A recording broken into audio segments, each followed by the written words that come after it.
Imagine walking into a doctor's office. You're experiencing a severe headache and you're looking for a diagnosis, a remedy. Let's say you get those chronic headaches or the migraines, the kind that take you completely out. You might have to call in work and you've tried almost everything with very little luck.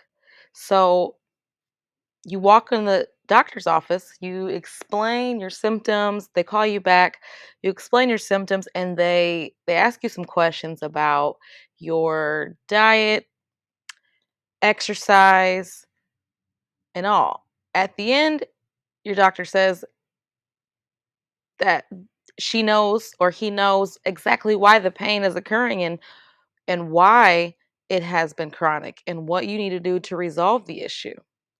So you say thank you and you might follow up, you might lie to the doctor, make it seem like you are going to do something about the discovery, the diagnosis that they've made for you, but you leave, maybe pay the copay, and nothing changes. Oh, you might go and get the prescription, depending on how bad it is. But otherwise, the pain does not stop. You merely have paid for a diagnosis, but most of the time, people will not go to the pharmacy. People will not implement the prescription. So no change could occur. I see this exact same thing happened. It happened in my life for a while as well, some time ago, but it will happen over and over. Except the chronic pain is from a headache,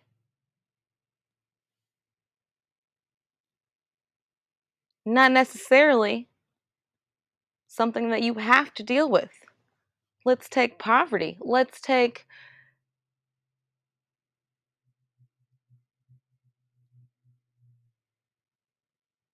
economic disadvantage. People struggle their entire lives to surpass the level of parents, their siblings, their friends, and their own perceived limitations, but they go about it in the wrong ways, using the wrong prescriptions, and ultimately, they never see what they dreamed of seeing. So, my goal was always to be different. I felt like I needed to win more than I needed to play it safe. And so, as you've seen from my journey, I've, excuse me, risked at times everything to make it here, to make it to where I feel like I've accomplished things, that I've helped people.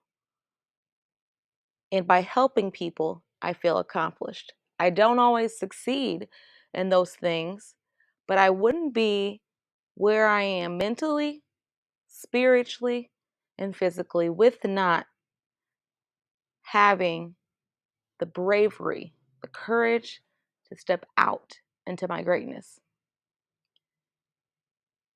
You play it safe for so long. You're trying not to lose what you feel like is important. You feel like, hey, you've heard the term my 80 versus my 20%. It's like you feel like you're leaving your 80% for your 20%. Oh, I'm not going to put all my ducks in one basket. No, you're not. But without any risk, there is no reward. You have to ask yourselves, what does it take? What does it say about you if you look upon your life? And the one thing that you were able to tell your kids was when you're old and gray that you played it safe. So, sorry, kids, you never truly got to experience what I wanted you to experience. But at least we didn't go bankrupt either. I believe you have more inside of yourself than this. And this is a large part of why I decided to come on and just come out in front of you and bear my truth. Everything right now that's going on in the world, from the pandemic, your family, your personal life, everything. You find yourself at these crossroads. So you're now the person in the doctor's office who actually might get treatment for the diagnosis that he gave you. Thank you. Thank you for being here. Thank you for making that decision, by the way. So not only did you pay, or your insurance pay, for the diagnosis, and you received the prescription, the actual script, but you decided that you're going to move forward because you don't want to stay where you've always been. Where has that gotten you? Think about what could have happened. And I'm not talking about the risks that would have put you in bad predicaments. Oh, I'm going to go rob a bank. Oh, I'm going to go steal this from the store. No, possibly taking a risk on yourself to actually put something, give all of yourself to a purpose. Here's what I have been doing for the last handful of years of my life. I called Chris Murray. She is a leader in her industry. You may have heard of her. She's a child care rock star, actually, in her words. And I recall buying her leadership mastery course.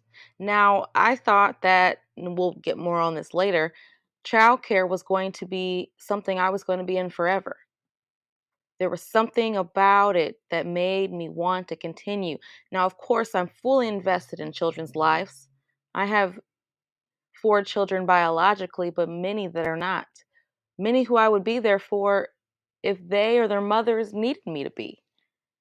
But in reality, after the economic downturn and after COVID and just all of the different health concerns and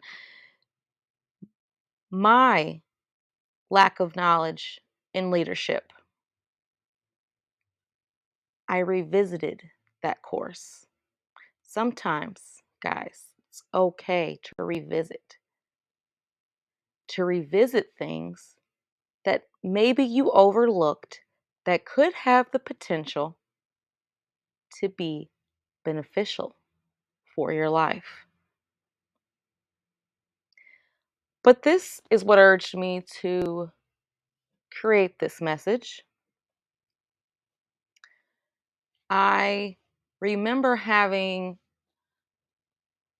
about $400 in my bank account. I remember just getting done paying all the bills for the month. And then I remember seeing her course. The course was about $500. I said, oh my goodness, but this is necessary. So the business was stabilized, expenses were being paid, but the revenue versus the expenses may not have been where I wanted it to be. But I said, hey, I'm going to put everything I have on the line for this. I decided, one of my first decisions to make that change within my business, that I was going to hire this mentor, that I was going to invest in her product, and it was the best thing that I've done, guys. I realized in that moment, when I revisited that segment of my life, when I revisited the memories that lie within that segment, my true calling, my true purpose is to help other women like myself, moms, working moms, business owner moms. Every growth curve that I have had since then, there was a mentor, a level up, then a mentor, then a level up, then another mentor, then a level up, and so on. Something else I want you to think about here is how people used to learn in the past. They would become an apprentice, right? In whatever area was available at their social level. Instead of paying money to learn, they would pay with 8 to 10 to 15 years of their life. In effect, they became, I mean, basically the property of somebody during their apprenticeship. Their success, their lineage, their reputation, their name, their career was on the line. All if this person could vouch that their talent and skills were sufficient, and if they were able to pick up the craft, if they were able to implement what they've learned,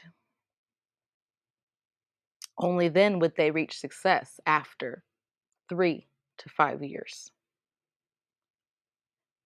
Interestingly enough, though, out of all the trades and technical skills that you hear about even today at your local community college,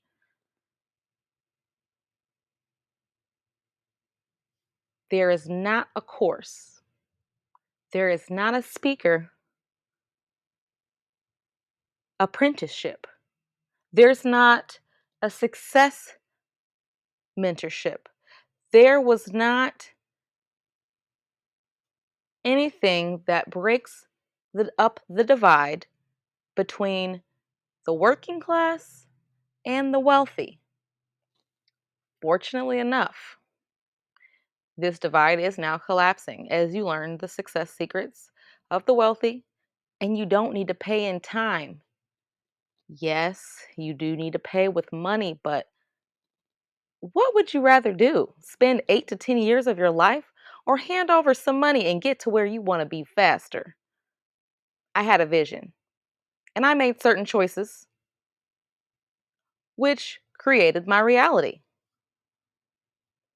Because of my choices, I took access to the people. I earned access, rather, to the people at the pinnacle of their field.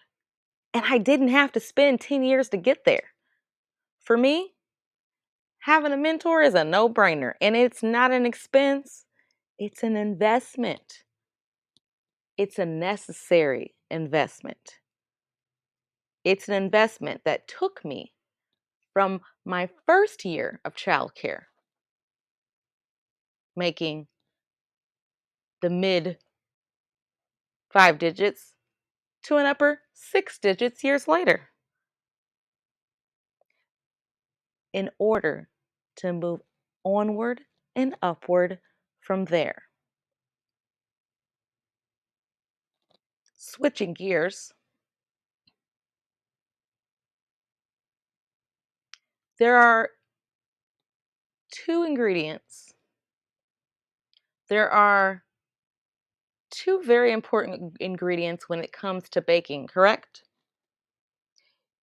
You're going to need something if you're making, let's say, a bakery treat to leaven, to rise the bread, right? So whether it's egg, whether it's an egg substitute like mayo, avocado, you're going to need something in there to make it rise. And then you're going to need something to mix it with. So that would be the other ingredient. Now, I'm not a baker, I'm not going to pretend to be.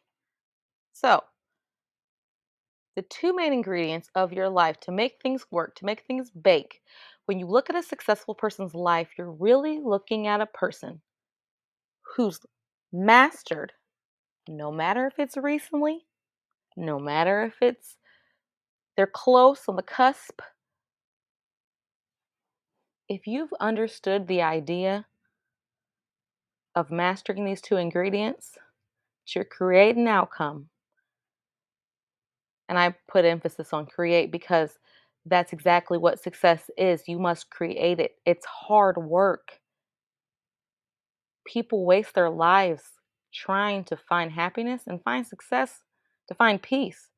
But these things are ultimately created by an understanding in the way that the world works and utilizing those two ingredients.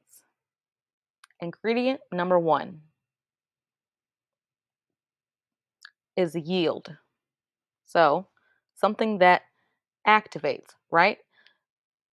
Something that what that makes a catalyst, something that makes an action. The activities, the relationships, the duties, what yield do the activities and relationships, the habits and duties in your life bring? Ingredient number two